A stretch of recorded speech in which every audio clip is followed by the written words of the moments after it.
Welcome, everybody. Thank you all for being here and for registering for this webinar on advanced Parkinson's. So let's get started. Dr. K, welcome back. For those of you who haven't seen one of our interviews with Dr. K, you need to go back into our archives and check it out. We have so much great content that he has done with us. So to start, for those who haven't gotten to know you in the past, could you tell us who you are, what your specialty is, where you practice? I was happy to. First off, thank you everyone for having me as a panelist. It's always wonderful to do one of these sessions. I think the more we understand about this disease from all perspectives, right? From people who have the disease, people who help patients with this disease, providers, we learn quite a bit from our interactions with y'all. I'm a Parkinson specialist. I work in Oklahoma City. I'm the director of the Minders Movement Disorder Center. We have a comprehensive movement disorder center here, which takes a more holistic approach to treating Parkinson's. We like to incorporate physical therapy, speech therapy, neuropsychology evaluations, the community exercise sessions. We incorporate all elements when it comes to taking care of a complicated disease like Parkinson's. Mm-hmm. Would you say that that's a palliative care approach? Palliative, the connotation of palliative, the word itself makes it so that most people do not want to hear that word. But in essence, that is exactly what we're trying to do, is not just improve one facet of the disease. It's the overall aspect of how the patient lives on a day-to-day basis. So quality of life is an important measure for us when we treat our patients. And how did you choose this field to get into when you were going to medical school? Neurology has always been very, very fascinating to me.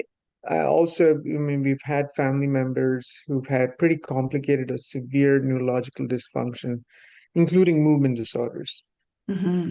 So as a child, I've always, when we visit family back in India, it was always hard for me to kind of comprehend why is it that this person cannot get enough care. I mean, we live in a very modern society with extremely westernized medicine, but yet why not? And so that's kind of where I went with movement disorders, or Parkinson's specialty. It's one of those few fields where I think we have a lot to offer if we are aggressive.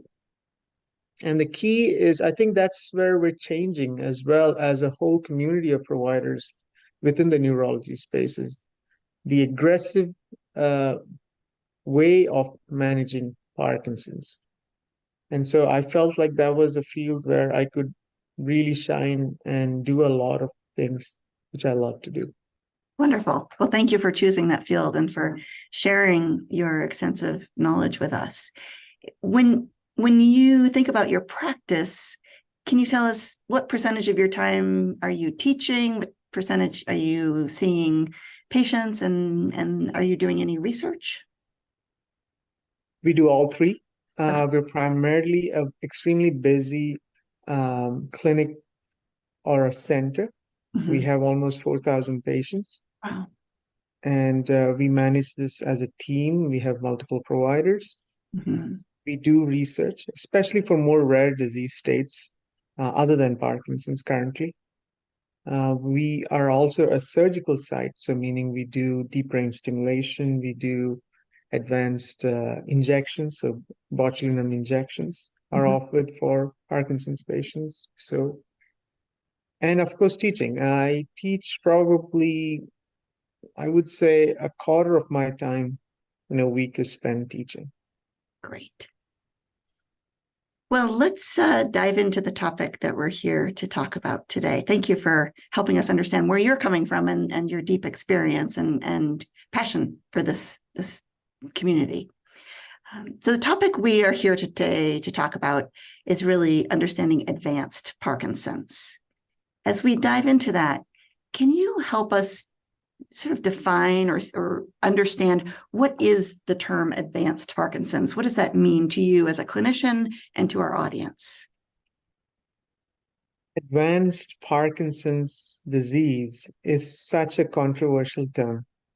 And the reason I say it's controversial is nobody can come up with a consensus on what that means, Mm, both from a clinician standpoint as well as from the standpoint of the patient and their families. mm, Because there's so many elements to it. We are understanding more and more of this disease. We've come to understand that there's a wide variety of flavor of Parkinson's. mhm, Some progress at extremely slow paces. Even after 20 years, they look extremely mild. And some progress at a much faster pace. Some progress non-physically, and the physical aspects are not too bad. So if I had to break it down, advancement in Parkinson's disease comes from, let's say, a physical perspective, whereby the medicines that you take are not consistently lasting from one dose to the next. You mhm, start to appreciate dips from one dose to the next. You have a wearing off of your physical symptoms to where you return back to your baseline. And this happens multiple times through the day. And we call this motor fluctuations. mhm, Initially, Parkinson's patients don't have this. They take the medicine, their brain is able to reuse the medicine again and again and again, even without us telling otherwise. And so, even if you, let's say, skip a dose, miss a dose, the previous dose seems to carry forward and cover up for the lack of a dose. So, the smoothness is what is lost. mm, And this starts as early as 5 to 6 years into your disease, where we're starting to deal with fluctuations. So that's one aspect. The mhm, second aspect is non-motor symptoms. Non-motor symptoms is defined as all these other circuits in your brain which has not got to do with the physical aspects, like all your automatic aspects of your body. We call this the autonomic nerves, your mhm, bowel movements, your bladder, your blood pressure, your secretions. Two, your mood, so mm, depression, anxiety, irritability, apathy. Three, your thinking. Four, your sleep. These are all aspects which start to deteriorate and very randomly for each patient. So mm, one person might have the worst constipation possible, and the next person doesn't have that issue. That person has a whole lot of problems sleeping. So you start to get to a stage where your non-motor symptoms are becoming intrusive to your lifestyle, mm, either to your work, your social engagements, or your personal day-to-day hobbies or day-to-day living. These things start to become very intrusive. mhm. So when you have intrusive non-motor symptoms, again, we would like to use the verbiage advanced. The third scenario, of course, is looking at it from the standpoint of disease duration.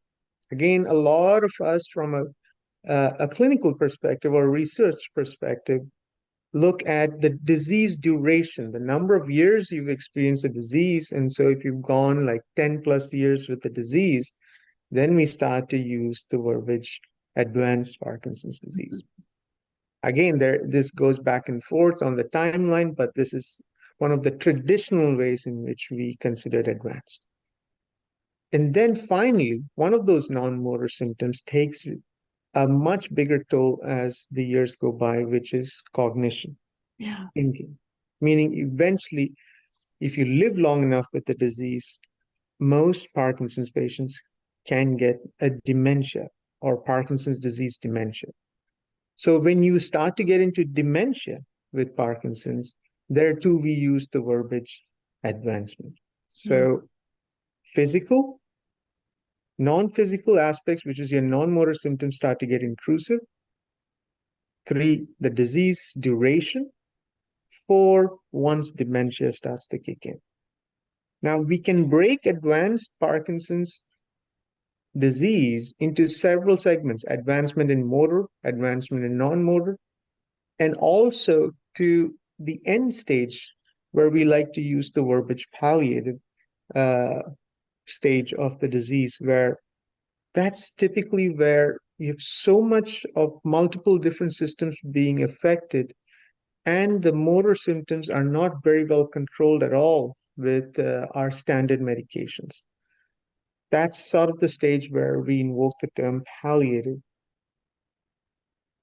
Parkinson's. Thank you for that primer. That's helpful. When I know the term dementia, that fourth thing that you talked about, dementia is frightening, that word, to many people.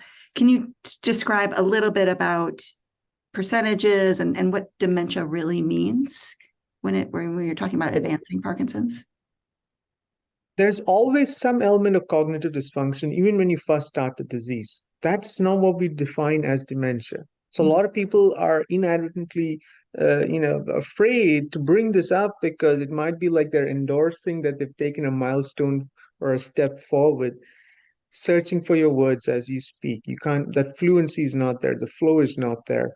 You pause a lot in your conversations. You walk into a room, you forget why you went in there, and you start to think, what was it that I wanted to do? Multitasking starts to get a little bit more tricky. These are many times seen very early in the disease, and it's got to do with dopamine dysfunction in your brain overall. So you will notice this as many times the medicine surges into your system, your fluency picks up. As the medicine drops, the fluency drops. This is not what we are calling dementia. So this people will experience early, middle, and that's okay. By true Parkinsonian or Parkinson's disease dementia, I'm defining it as multiple daytime confusion. Like you have confusion spells through the day. Multiple times you're falling asleep through the day. When you're waking up from your sleep, you tend to be disoriented. Uh, you're not fully aware of, is it morning? Is it afternoon? Are we going to Dr. K's clinic? No, that's tomorrow. So you have to be reoriented. And almost always with this cognitive decline, you get the classic hallucinations, which usually are visual, but other forms can happen. Paranoia or delusions kick in along with this. And a lot of acting out or REM behavior disorder, acting out in your sleep, starts to happen at this stage.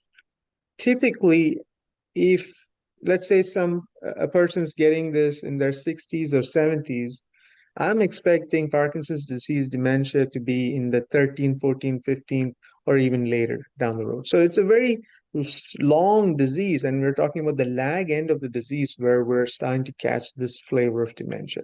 So let's say somebody's getting it in their 30s or 40s. Remember, younger patients who get Parkinson's, the same 15, 20-year disease is now stretched to 30, 40-year disease. Mhm. Like all those milestones are stretched. There too, at that lag end of that 30, 40 years, yes, that will happen on average. But it is not something you have to think in the same timeline. Like, that other person who got it in their 70s after like 13, 14 years developed dementia. So I'm going to get it at that same pace. Not at all. Okay. Now, there is a subset of Parkinson's disease which tends to advance faster into the cognitive decline. These are usually older individuals with what we call akinetic rigid or very stiff with balance dysfunction. And so with postural instability, these individuals typically tend to get non-motor symptoms at a much more aggressive pace. Hmm. Does it suggest that everybody who gets Parkinson's will eventually move into a state of having dementia, or is that just again Because some it is a progressive disease, right? So the question is, what is your natural lifespan? Mm. If you are lucky enough to live into your 80s, 90s, and live with this disease long enough, it's eventually going to take a toll on the cognitive circuits. However, as with most of us, we lose warranty on some other organ way before we hit 15, 20 years with Parkinson's. Mm. So we die of natural causes way before we ever get to end stage. So Okay. I tell patients, brand new to the diagnosis, that don't worry about what is at the end. Live your moments day to day. That is, it's way more satisfying to live like that, because more often than not, we never get to those stages Okay. That's because really. it's such a slow disease. Mhm. So as we're talking about today and thinking about our audiences all over the board in terms of where they are in their Parkinson's journey, if you will. And so what advice do you have for folks who are saying, well, where am I today and what should I be looking out for? If I'm a care partner, what should I be looking out for? And what do I have to do to help my person? The first aspect which care partners have to learn is to understand this concept of motor fluctuations, meaning uh, this individual will not be having smoothness through their day, and many times they're not cognizant that they are dipping. So it is many times the onus is on the care partner to detect that, like, this person is not really lasting from one dose to the next, that he or she is shuffling more towards the end, or the tremor is coming back a little bit more towards the end, or his speech patterns are changing. So understanding motor fluctuations. Mm-hmm. And an extremely simple and easy way to achieve this is keeping a simple diary whereby you jot down every hour how the person's looking like. Is this person in his on state, which we define as most of your physical symptoms are melted away to where a sense of normalcy has returned to that body part. There is no tremor, it's not stiff, it's not stuck, and the person's able to activate the body parts almost normally and go about their business. Off is the whole return of those symptoms, whereby you are getting back to your baseline without any dopamine left in your gas tank. You're slow, you're stiff, you're tremulous, you're shuffling, you have a lack of expressions on your face. So basically, jotting down is at 7 a.m., woke up feeling off, 8 o'clock, on, 9 o'clock, on. Like this, if you start jotting down through the whole day, within 2, 3 weeks of doing this, you start to see trends for yourself. Almost always, like from 11 to 12 o'clock in the afternoon, I seem to be off. There seems to be a stretch at 6 to 8 o'clock at night where I tend to be dyskinetic, the too much movements. So these are trends which we start to see, which helps you identify these gaps in your day, number one. Two, it helps providers like myself get a better understanding of your day and tweak your medicines appropriately for that. It doesn't mean you have to live with this. You see why it's so important? Because if you're not cognizant of these dips and you come in and you state that things are relatively fine, or you're having too many dips in the day, but you can't discern the difference, you just come in and state that I'm not doing well. What do you mean you're not doing well? Are you the medicine's not kicking in? Is it kicking in and wearing off too quick? If they don't have answers for us, it's very hard for us to tweak the medicine regimen or add a second medicine or a third medicine to make their physical state better. So first step, getting a good sense of gauge on how this person is fluctuating or not fluctuating in a day. Two, start to account those non-motor symptoms. Be aware of, is this person getting up often to go pee? Is bladder a problem? Is this person evacuating their bowels 4 days, 5 days? So constipation. Are they starting to get moody? You understand their personality better than any of us. So are they starting to get apathetic, not motivated to go exercise? Any of those elements, keeping an understanding of what non-motor symptoms are and if they're starting to get intrusive to this person's lifestyle. Mm-hmm. These are all elements, if you can keep for yourself and let us know on the visits, we're able to address it. If you don't tell us about it, or we don't proactively ask about it, this goes missed completely. Mhm. And it might be taking a significant toll on this person's life, the non-motor aspects of the disease. You only have one or two opportunities to see your clinician, or you don't have somebody as experienced as you are, a specialist like you. How do you recommend that we navigate this as, people living with Parkinson's, care partners, make the most of And the. I'll be the first to admit always, like there's never enough appointments or slots in a day to see all our patients. I mean, I wish there was a gazillion Parkinson specialists and we all had just 100 patients to take care of. We would have enough time for each and every patient.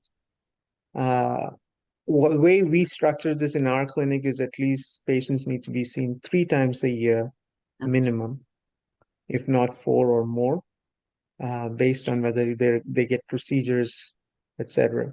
So 3 to 4 visits a year is what we're looking at from a neurological perspective. Now, you may or may not have access to a Parkinson specialist, meaning they've done extra years of training or fellowship for just Parkinson's. Regardless, if your access to a neurological care is 3 to 4 times a year, that's very good for advanced Parkinson's. Meaning, if you're starting to have motor fluctuations, if you're starting to have non-motor symptoms, or if you're aging into your disease, you're like 10 plus years into your disease, or you're starting to hit dementia, these are times where we need at least 3 to 4 visits a year. If your access to a Parkinson specialist is not zero, but it's limited, at least once a year, they need to have seen you, made an evaluation to guide your local neurologist. And these are the things they need to be focusing on. And the reason at least once a year is because their ability to offer extra advanced options for treatment is also there. And so, which the general neurologist may not be having. For example, they offer an option for deep brain stimulation, for a pump. So, more advanced care options need to be addressed at least yearly as you start to progress with Parkinson's. That's a good segue into talking about treatments and therapies for Parkinson's as Parkinson's advances. Can you tell us about some protocols that are out there, therapies that are out there, things that people might ask their doctors about if they're concerned that their Parkinson's is advancing and they may only be on Sinemet? So, when you start to fluctuate with your motor symptoms through the day, carbidopa levodopa, meaning an oral levodopa formulation, may not be enough by itself. We need to start adding other medications to enhance the impact of this main levodopa medication. So if you had to think of levodopa as your main gasoline, you want to add fuel additives to make the gasoline burn a little bit better and longer. This is where many times your neurologist will decide on a second or third medicine based on your situation. So, for example, if you have dyskinesia, which is the over movements, the dancing like movements, there are specific medicines we would add just to shave that off. If you're having multiple dips in the day, they have medicines which enhance the life of dopamine or levodopa into the system. So these are some of the early interventions where we start to add multiple meds. So this concept that I can fix all my problems with one pill, it has to move to where strategic or judicious use of multiple medications to achieve the best chemical balance in your brain. That philosophy starts to take more of a forefront. Mm-hmm. And as a person living with this disease and as a caregiver, that needs to be a mindset shift, which needs to happen. Because we'll see a lot of folks who are very resistant. Oh, doc, is that going to be an add-on to my for many reasons, right? So financially, of course, always this is a concern. So we always try to work with our patients to give them the best access to patient assistance programs. And number two, always offer generics if and when possible to even out their day. But it's not just finances. Sometimes it's like, man, I gotta take one more pill. I'm taking one pill for my diabetes, for my cholesterol, for my this. Now I'm taking two pills for just one disease. How come you don't have just one pill for this one disease? My cardiologist has only one medicine for my cholesterol. So helping them understand that, like why we're having to add this. I wish levodopa was all we needed, but that's just not how our brain works. And also, as we progress into the non-motor state of the disease, we start to have advanced medication options for constipation, for bladder, for your mood, for any hallucinations, for sleep, for acting out in your sleep, for thinking. So again, we're adding and adding and adding, again, different sets of medicines which do different chemical balancing in your brain compared to what we do with levodopa and dopamine. Mm-hmm. So understanding that, hey, I'm going to be navigating into a space where multiple meds will be used and accepting that, that's a very good first step. The second thing is surgical options, like we talked about with pumps and brain stimulators, is an advanced option. Third is using injections like botulinum injections to help with extreme tightness in a body part, like your foot's twisting in, your toes are curling in, your neck's kind of twisted or tight, so where you can't look to one blind spot, the other blind spot's easy to look at. These are things which can be corrected with botulinum injections. You have too much drooling, we inject your salivary glands and cut down the drooling significantly. These are options that we can offer as well. Then comes physical therapy and speech therapy. Physical therapy and speech therapy needs to be reassessed and reevaluated once every year minimum Mm. as you start to get into your sixth, seventh, eighth year into your disease. Why? We're trying to nip in the bud some of the major issues which happen as Parkinson's patients progress. The four bad ones which gets you into the hospital: falls, pneumonias or infections, usually from aspiration because your throat muscles are weak, and three, hallucinations. So falls, how do we prevent? We have to be appropriately dosed. If I'm not taking enough gasoline, my dopamine's not enough in my brain, I'm going to be slow or I'll be fizzling off much faster. And during those moments, I'm shuffling, tripping, falling. So appropriate dosing. Two, am I strengthening my cores and the big muscles which connect my limbs to my trunk? Because the more strengthened your core muscles are, you're not stooping forward. You're able to use your tight muscles to pull or bring back that stoop to a more neutral position where your top part of your body is, the weight of it is transferred directly to your pelvis and to your legs. If you're stooping forward, all that top weight is being propelled forward, so you tend to stumble and fall. When you strengthen the muscles which connect your limbs to your trunk, these are the same muscles you use when you stretch out. Spread your legs when you take a trip. Reach out with your arm to stabilize yourself. If they're not strong enough, you're not going to be fast enough to recover when you trip or fall. So physical therapy becomes really useful. Speech therapy, because your volume starts to take a dip, that's the first sign that what's coming next, which is swallowing issues, the same set of muscles.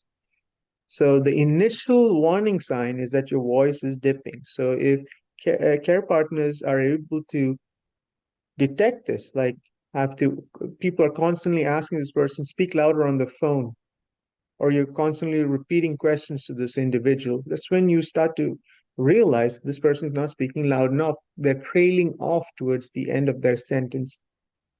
That's when we're supposed to catch them and do speech therapy. Not after their voice has gone down, they're choking on food, clearing their throat excessively. That's already past to the point where they're having swallowing issues and probably having aspiration.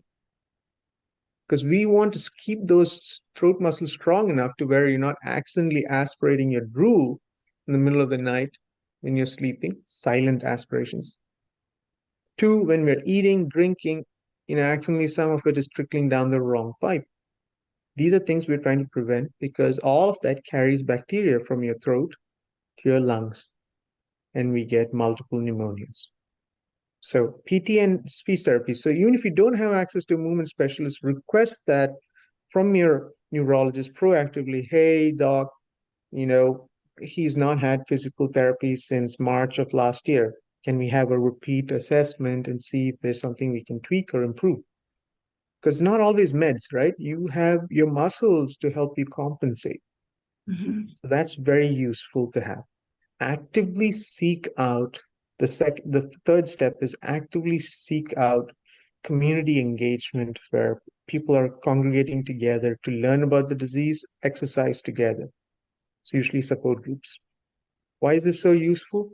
First off, whatever you learn with your physical or speech therapist is what you're re-engaging and doing in a group basis. So most of us, including myself, once we're done with therapy, we forget about doing these exercises. These are supposed to be sustained through the year. To having a group and being engaged in that helps us sustain this unless we're that strong in our willpower and we're able to do this consistently at home. Two, you're able to get a lot of answers to your questions with this communal engagement. Hey, he's having this problem with this. Oh, this is what I did. I made this concoction with prune juice and it helped him poop. Perfect. So you get a lot of back and forth answering of questions and understanding of the disease from engaging with each other. So that should be a perfect time for you to, always is a perfect time to be engaged with our community, but this would be a great avenue for support and help to all parties involved. Doesn't that also help with the social isolation and loneliness that so Yes, many of us are yes, experiencing?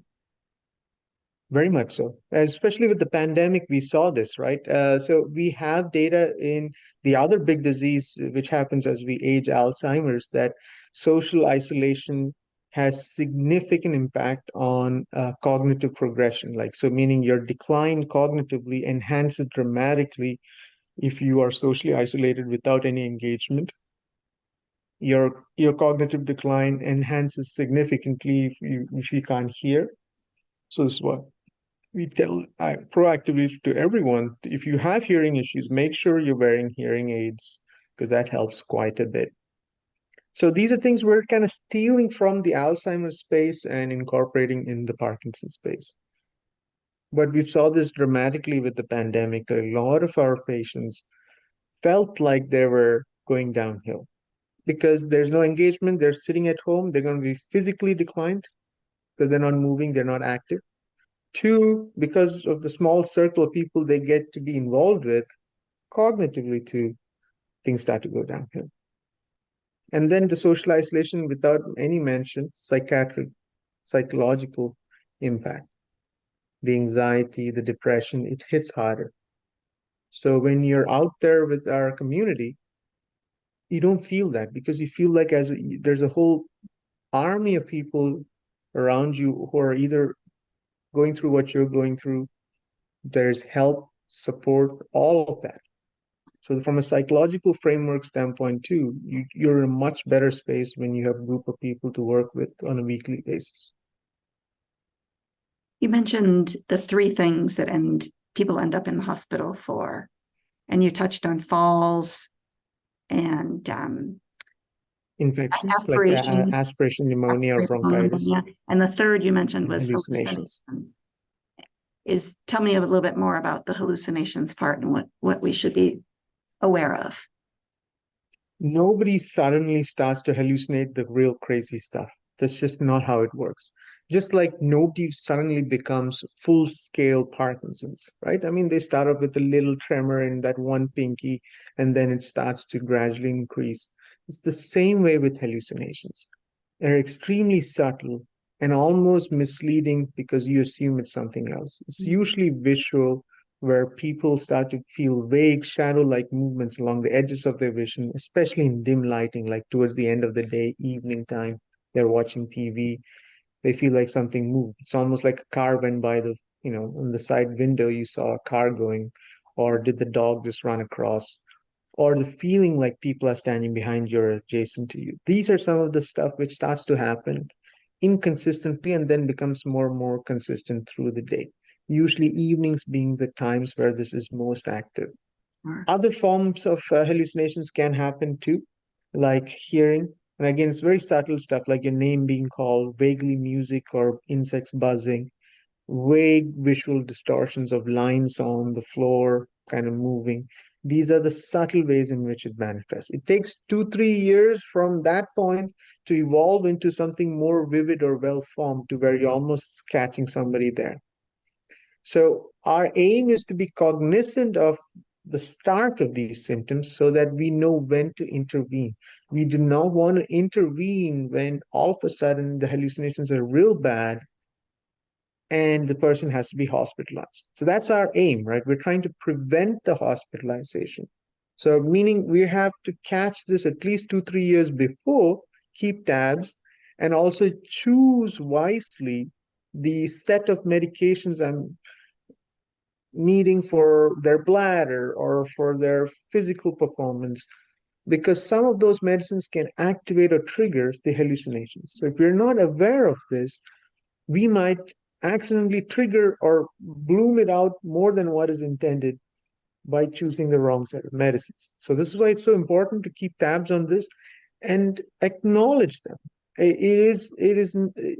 There's no shame in mentioning that you are seeing this. Nobody is going to judge you in our space like, oh man, you are hallucinating. There is always a bad connotation when it comes to hallucinations. Like you don't want to admit to somebody that I'm seeing things, hearing things because of the social taboos associated with psychosis. But this helps us tremendously to prevent some of those bad outcomes in the future, that it's very useful for us to catch it. Some of the things which predispose an individual to this, of course, age, number of years with the disease. The longer you run with the disease, the higher likelihood of these things happening. If dementia is starting to set in.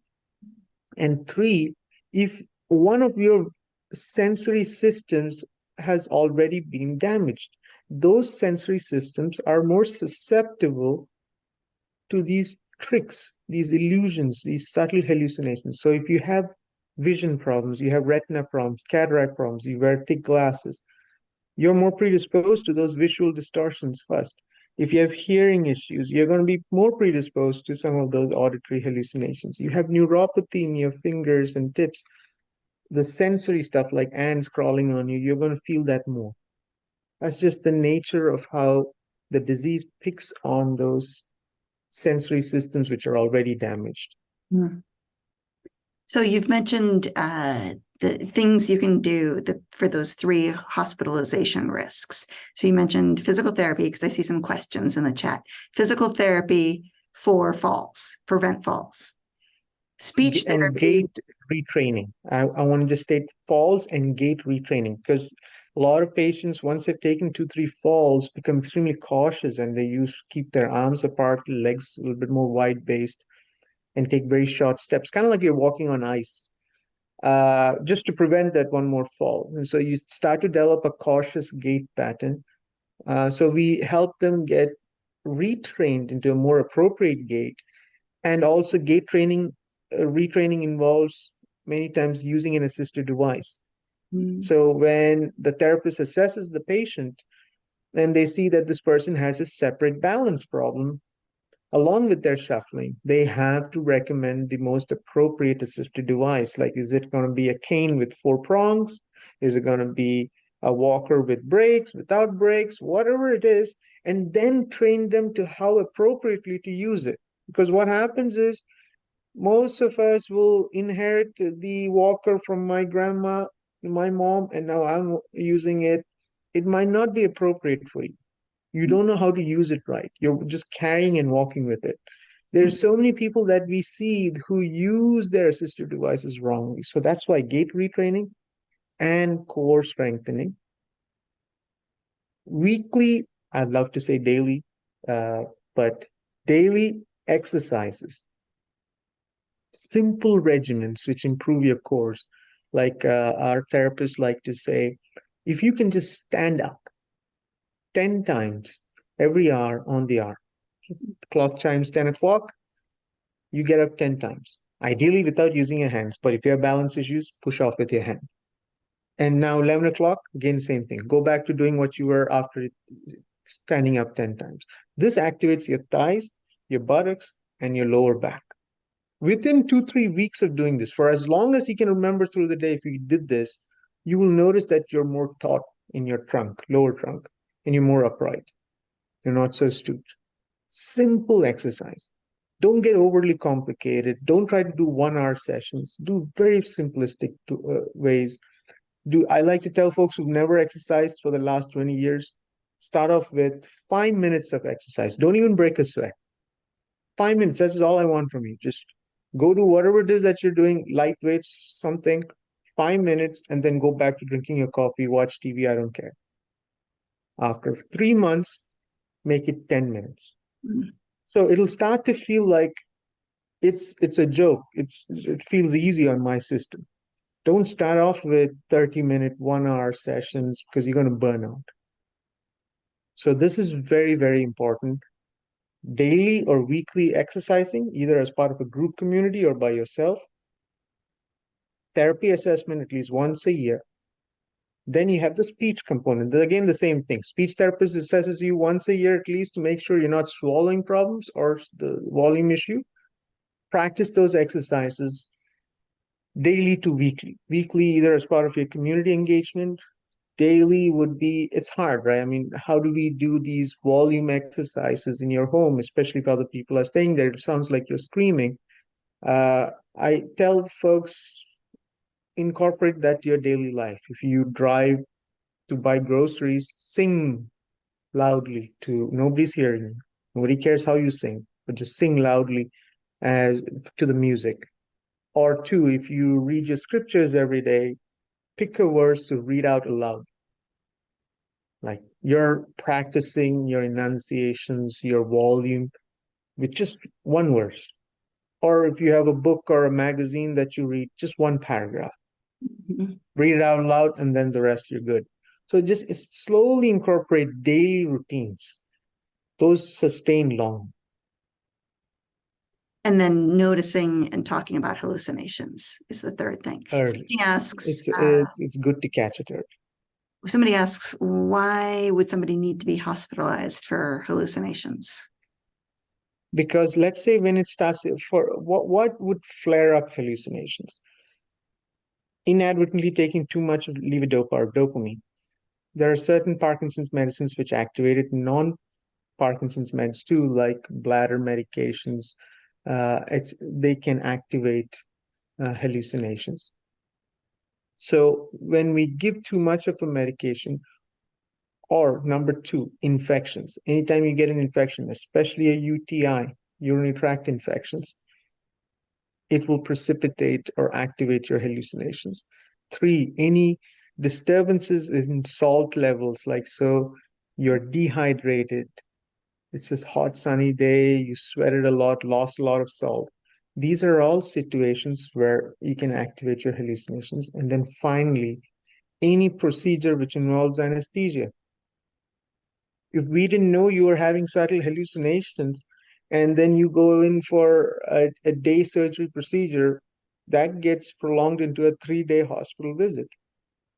You were supposed to go in for 1 hour procedure, anesthesia wears off, you're supposed to go home, but you're not going home because the anesthesia activated your hallucinations. Now you're real goofy. So these sort of scenarios all of a sudden makes your subtle hallucinations, or maybe just the person oddly standing there is what you see, that morphs into real severe hallucinations where you are not, you are completely believing that this is real to you. You're confused. You're stuck in your head that this hallucination is happening. You start to get paranoid about your own care partners and other people around you, that they're plotting things against you. things get pretty bad to where we have to stabilize the person in-house in a hospital setting, give them strong IV meds many times, or IM, meaning muscle injection medications to suppress those hallucinations. Mm. And when we use those sort of strong medicines, the downside, just from a chemistry standpoint in your brain, is that those strong antipsychotics will many times slow or clamp down your motor system. You become very slow and stuck.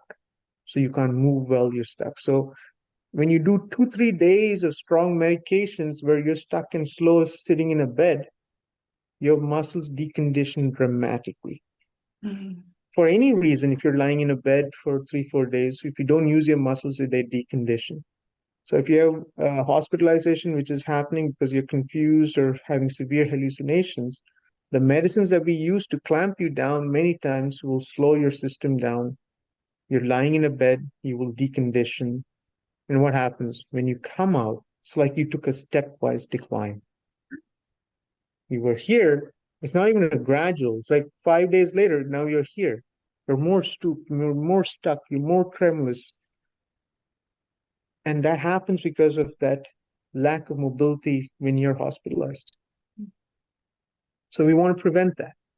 Why Absolutely. take stepwise declines? Because if you have several of these attacks, you had a pneumonia for which you had to get admitted.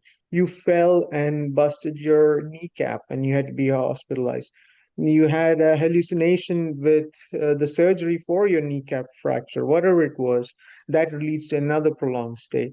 3 such stays in a year, you take 3 steps down. What's supposed to be a 15, 20-year disease, now we're contracting it.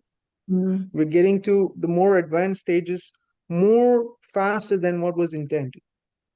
And it takes much more time for us to pull back up. So prevent it. That's the point. It's like an oil change. You're doing it so that your car doesn't break down. You don't do it after the car breaks down. Boy, that's such an important missive. Sorry, I got a little feedback there. Sorry about that. Uh, got another question in the chat here about if a person, Peter asks, if a person with Parkinson's has really advanced quite drastically, when do you consider hospice, or when do you consider a more aggressive approach? He talks about de-prescribing and really changing their life. So when you reach the stage where, from a care partner standpoint, let's say, when you reach the stage where managing all aspects of this person's life is getting harder because there's too many motor complications, meaning the person's getting too stiff, too slow, random disruptions to their physical performance, needing much more support with transitions, meaning they have so much balance issues that they need help with transitioning to dining room, going to the bathroom, taking a bath. So the physical aspects are getting hard, or the non-motor aspects are starting to get hard. Patients having to go to the bathroom to pee very often in the middle of the night. Constipation issues to where we have to manually disimpact the constipated stool. Thinking decline to where patient has a lot of confusion or hallucinations. So any sort of these scenarios where it is taking a toll on the care partner to manage all aspects by themselves is where you start to ask for assistance. If you are financially well off to have sitters at home who can help you, aides who can help you, that is great. If not, hospice is a great option whereby you get all this extra support coming in from a palliative standpoint. Before we even get to the stage, we have to plan our transition of our care team too. So what used to be a neurologist or neurologist with a Parkinson specialist or a Parkinson specialist team taking care of you, we usually tell folks, make sure you have primary care. Because many times an engaged neurologist or a Parkinson specialist ends up taking care of your constipation, your blood pressure, your bladder, your sleep. We almost look like the primary care, but I'm not the primary care. Mhm. I'm not your internist. That's another person who has many times access to the hospital, so meaning they can admit you to the hospital. So these are important elements to have in your team. So having primary care, ideally geriatric medicine. Mhm. So geriatricians is an important step to take. So it might be hard for you to break away from your primary care doctor who you've seen for 20 years, but the geriatric medicine specialists, they are internists who handle patients with brain disorders like Parkinson's, Alzheimer's. They have they have more training in that.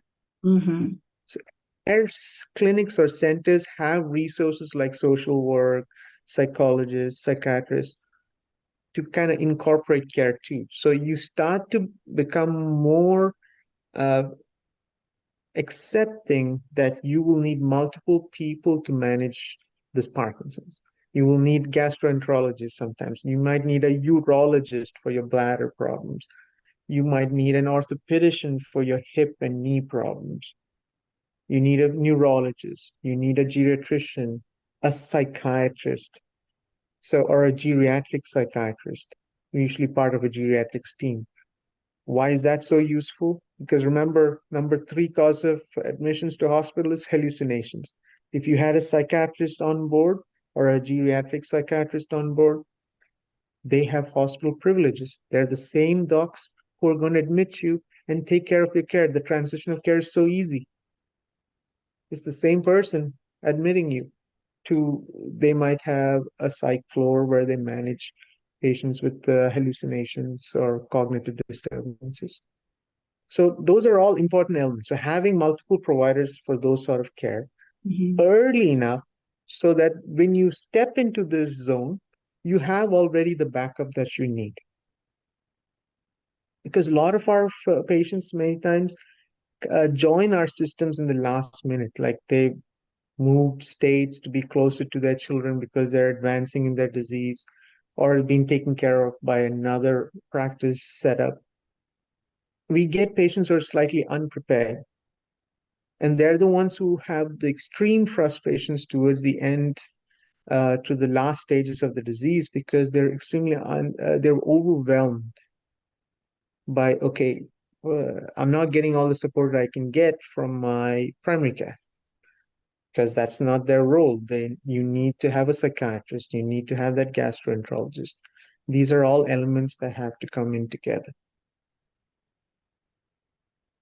We could talk for hours. There's so much great content that you know and can teach us. I wonder, as we think about wrapping this conversation up and knowing there'll be many conversations after this, is there anything that you were hoping that we would touch on today that we haven't yet touched on? I think we've done very well in covering all the aspects when it comes to advanced care. I think some take-home messaging for all, both folks with Parkinson's as well as care partners would be to be more cognizant, more aware of these nuances Mm. as they start to happen. And diaries are an extremely simple way of assessing this from a physical perspective. Even doing 2, 3 weeks log and before your visit with your doc, if you could do just that much, that gives us so much information about how you're currently doing. It gives us a more realistic perspective. And then being aware of the non-motor aspects and what those are. And so many books are available, including Davis Phinney makes a great manual on Parkinson's, which touches on all those topics. So being well read about the topic is very useful because when they start to happen, aha, this is that. And it's starting to happen. And this is something I need to address on this visit with my neurologist. And they may not be comfortable handling that non-motor aspect. They might at least push you in the right direction to a gastroenterologist or a urologist. So keeping weekly logs, at least for 2, 3 weeks before your visits, is very important. And being cognizant of your non-motor symptoms and being three, proactive about asking for physical and speech therapy at least once a year, because it might not be running in the provider's head that when was the last time this person had it. So these three things are something you can proactively do to get better outcomes with your own health. And may I add a fourth one that you've mentioned is look at your care team and perhaps see if you need to add other. Don't be shy to add. Yeah. Don't be shy. I mean, there are a lot of folks in rural settings where there's not access is limited, but at least having someone in the city who you've seen at least once, Yeah. to keep a point of contact if things go downhill on that aspect. There is somebody to contact. Wonderful. We're at the end of our hour. So appreciate you and your knowledge and your passion for these topics and our community. And thank you all for logging in, being here today. We will send recordings, we'll send links, we'll send logs, all of the resources we've talked about today. And hope you have a wonderful weekend. Thank you again, and be well. Thank you, everyone. Stay safe.